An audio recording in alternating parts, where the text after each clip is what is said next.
مساء الهنا والسعادة على حبايب قلبي. النهارده يا حبايبي انا هعمل لكم فراخ وهحشيها ورق عنب ان شاء الله يا حبايبي. الطريقه تكون سهله وبسيطه وتعجبكم.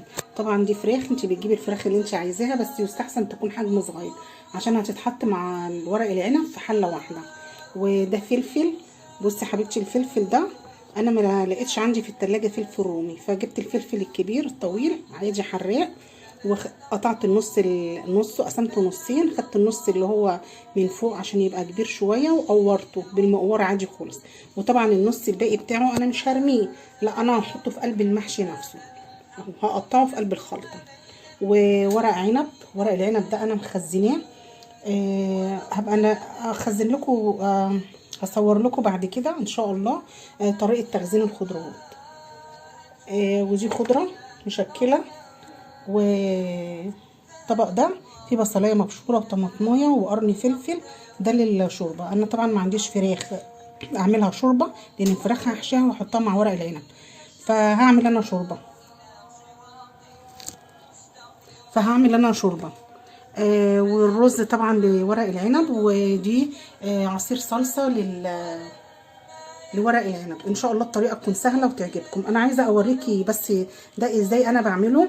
انا قسمته، بقسمه نصين زي ما قلت لك يا حبيبتي. بصي، وبتجيبي المقوار وبتدخليه كده هنا كده، وتحاولي تقوريه على قد ما تقدري عشان يديكي مساحه تعرفي تدخلي بيها الرز من غير ما تضيق. اهو بصي يا حبيبتي، جربيه وبيبقى جميل قوي.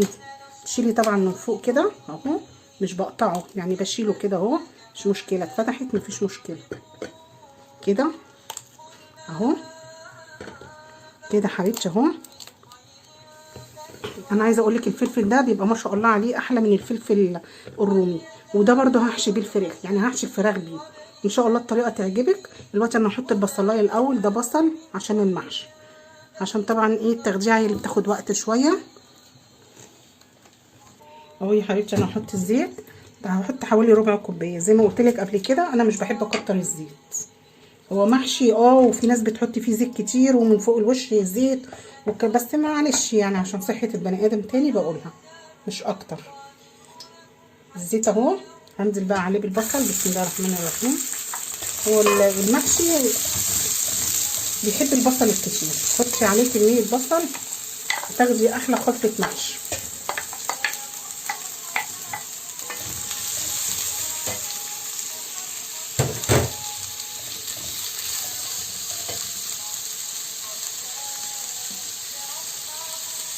دي حبيبتي الحله التانية اهي، فيها الميه بتاعت الشوربه اهي. انا حطيت عليها البصلايه المبشوره والطماطمايه دي، انا موطيه النار عليها خالص، يعني هكون حشيت وخلصت وهي لسه على النار كمان ما غليتش، لان موطيه النار عليها قوي. انا عشان هحشي الفراخ فما عنديش شوربه. نيجي بقى كده على البصلايه لغايه لما تحمر اهي حبيبتي. البصلايه كده كفايه عليها، وهنزل عليها بقرنين الفلفل. ده الفلفل اللي انا قطعته قدامكم قلت لكم عليه، ده الفلفل اللي هيتحشي، بس انا ما خدتوش كله عشان حراق قوي، انا خدت منه 2 بس. هقلبه كده دقيقه كده. اجي على البصله بس عشان البصله ايه يعني خلاص كده على اخرها.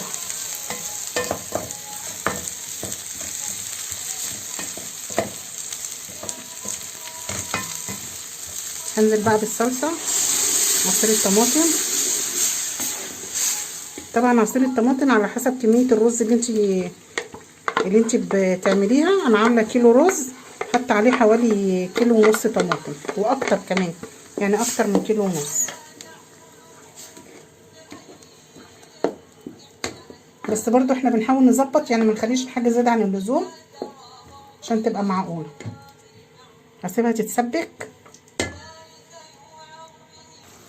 حبيبتي. الصلصه كده خلاص اهي خلصت اهي، نشفت خالص اهي. هحط بقى عليها البهارات بتاعتها. هحط فلفل اسود، معلقه فلفل اسود، والشوربه برضو هحط عليها فلفل اسود اهي.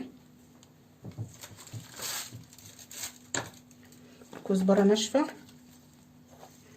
انا ما بحطش لما بيبقى ورق عنب بس ما بحطش كمون، بحب احط الكمون على الكرنب بس.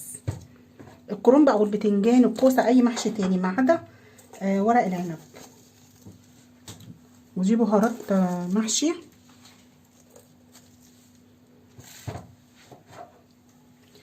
بصي بقى يا حبيبتي، ده سماق.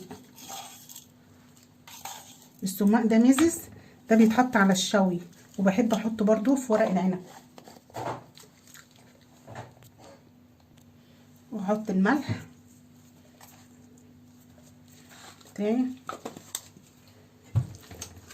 اقلب بقى.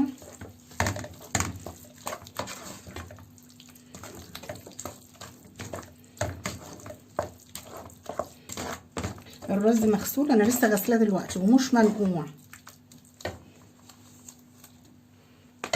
اهو يا حبيبتي. بسم الله الرحمن الرحيم.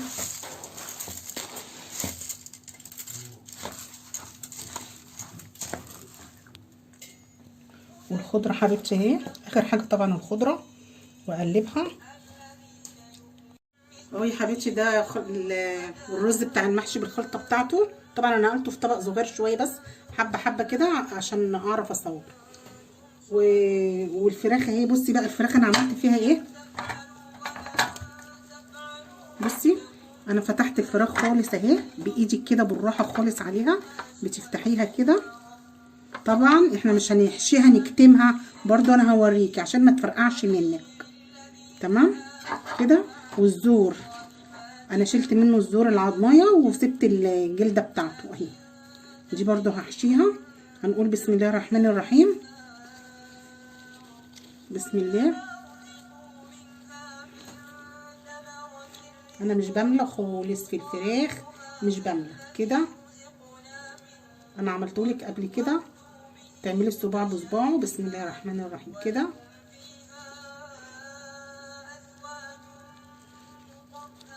بصي يا حبيبتي الصباع ما تقوليش مكنه خالص اهو. بسم الله الرحمن الرحيم. وهاجي هنا كده في الفرخه اهو. بسم الله اهو يا حبيبتي كده. بصي يا حبيبتي اهو كده. الجنبين بتقفلي كده اهو، تفرجي كده. لو مسكتي الصباع ده كده رميتيه هتبصي تلاقيه ما تفكش. بصي ما شاء الله عليه ازاي. بحطه هنا كده كده اهو، واخد غيره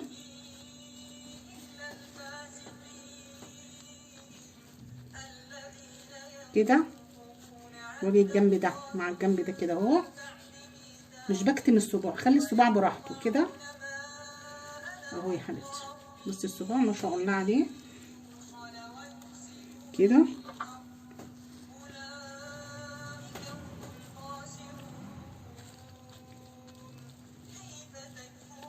اهم حاجه ما تمليش الورق العنب ولا تملي الفرخه كده، لان طبيعي انت عامله معاه في الحله نفسها ورق عنب يعني اهو كده.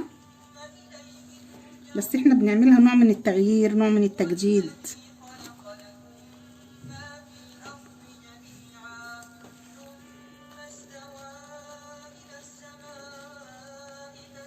كده حبيبتي اهو.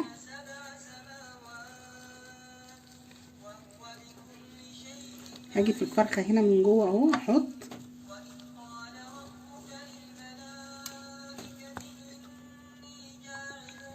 بصي يا حبيبتي كده كده.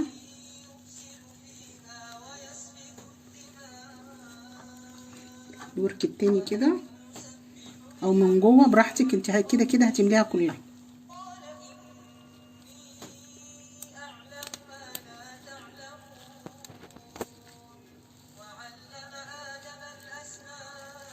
بصي الصباع ما شاء الله عليه اهو. طب بصي انا ايه هعمل، اجمل من جوه واخلي الجنب ده احط فيه قرن فلفل اهو. قرن الفلفل بقى بالراحه كده عشان ما يفرقعش مني كده اهو. شفتي؟ ماشي هسيبه واخد غيره كده بالراحه خالص عليه. وبرده اللي اتقطع مني ده انا مش هسيبه، لا هعمله برده كده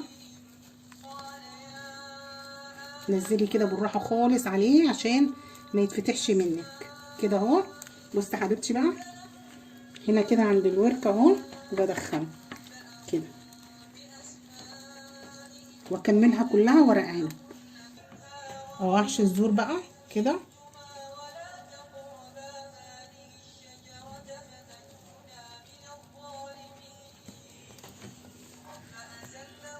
بفتحها الزور كده اهو. بسم الله الرحمن الرحيم.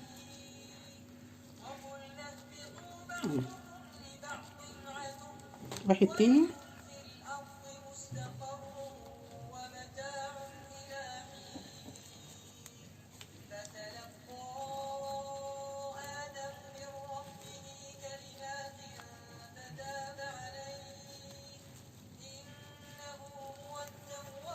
هحط ده برضو فوقيه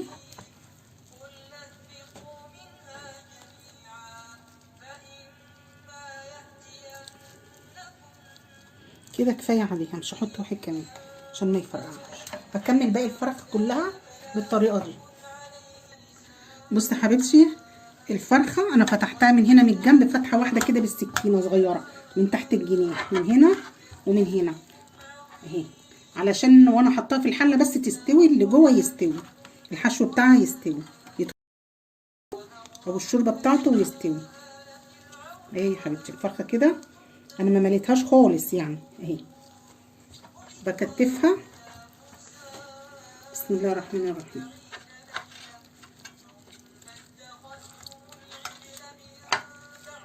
كده اهي.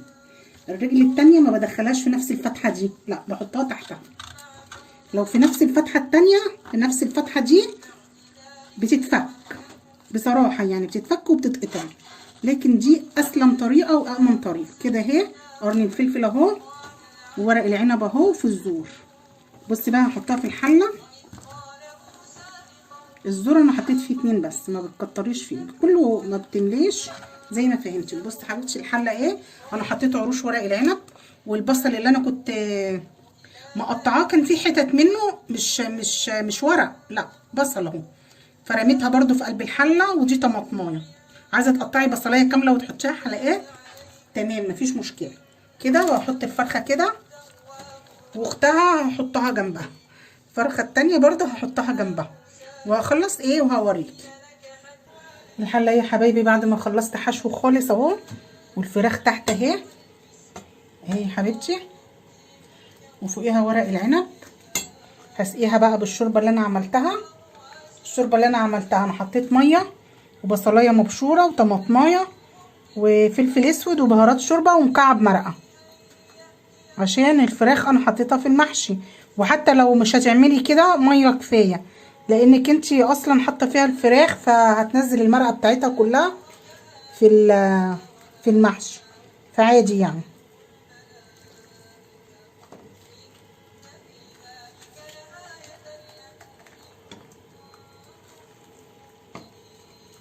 احنا بعد ما نحط الشوربه بتاعتها خالص ونسقيها، هي سخنه اصلا اهي، تاخد غلوه واحده وهوطي النار خالص عليها عشان الفراخ كمان تستوي.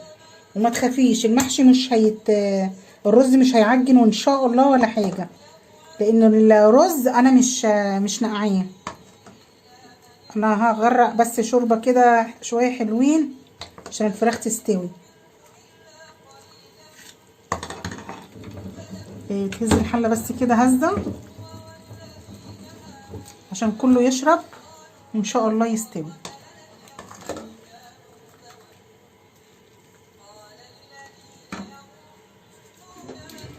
هي حبيبتي بقى انا هغطي عليها، اول ما تاخد غلوه هوطي عليها النار واسيبها تستوي. محشي اهو يا حبايبي، بس هو ما شاء الله شكله خلاص يعني، لا هو كده خلاص. هطلع بقى واوريكي. هو فضل شويه رز وعملت بيهم كرنب اهو، كان عندي كرنب برضو في الفريزر اهو عملت. هطلع بقى ورق العنب.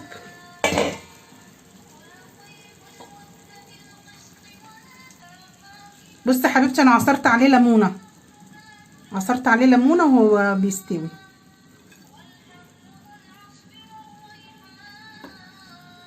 انا عايزه اوريكي بس منظر الفرخه كده وهي تحت وانا بطلع.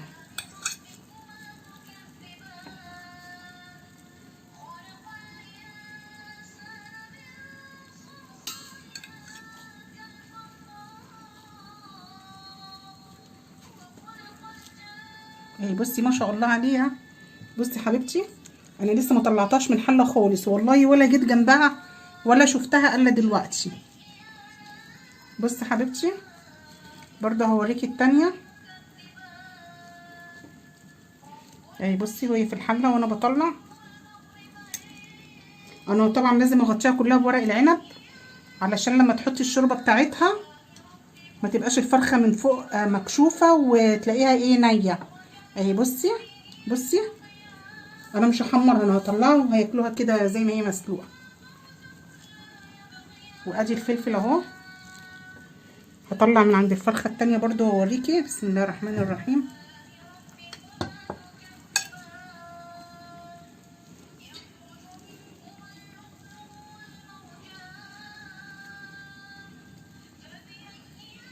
بصي حبيبتي بصي التانية ما شاء الله عليها. بصي اهي بصي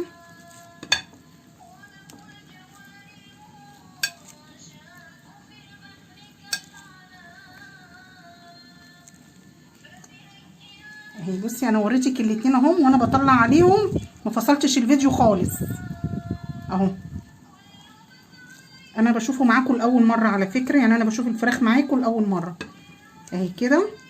هطلع بقى باقي ورق العنب واطلع الفراخ واوريها لكم. بصي حبيبتي الحله ولا لزق ولا اي حاجه اهو ما شاء الله عليه. وطلعت الفراخ صحيحه اهي. انا بوريكي كل الخطوات عشان تبقي عارفه. بصي حبيبتي الفراخ اهي ما شاء الله عليها. انا بصي استوت ازاي، يعني انا بطلعها وانا خايفه لا تتهري في ايدي. بصي الزور اهو. بصي الرز اللي فيه المحشي اللي فيه. بصي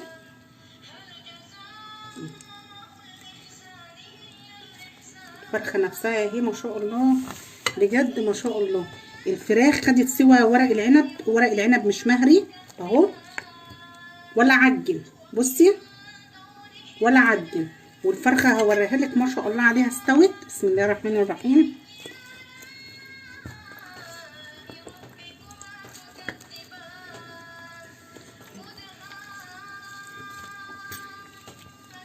بصي حبيبتي بصي الفراخ وبصي من جوه ورق العنب اللي جوه اهو. بجد طريقه تحفه وبسيطه وسهله. عايزه تحطيها في الفرن زي ما هي كده دخليها تحت الشوايه، بس انا ولادي عايزين ياكلوها النهارده مسلوقه. قولوا لي ما تحمريش اهي. بصي حبيبتي بصي ورق العنب اللي جوه مستوي وزي الفل اهو، لان هو يعتبر رز، يعني هو يعتبر الفراخ محشيه رز، فطبعا انت لما بتحطي الرز بيبقى بيستوي على طول. اتمنى حبيبتي ان الفيديو يكون عجبك وتجربي الطريقه، وان شاء الله تشرفيني بلايك واشتراك في القناه وتقولي لي رايك.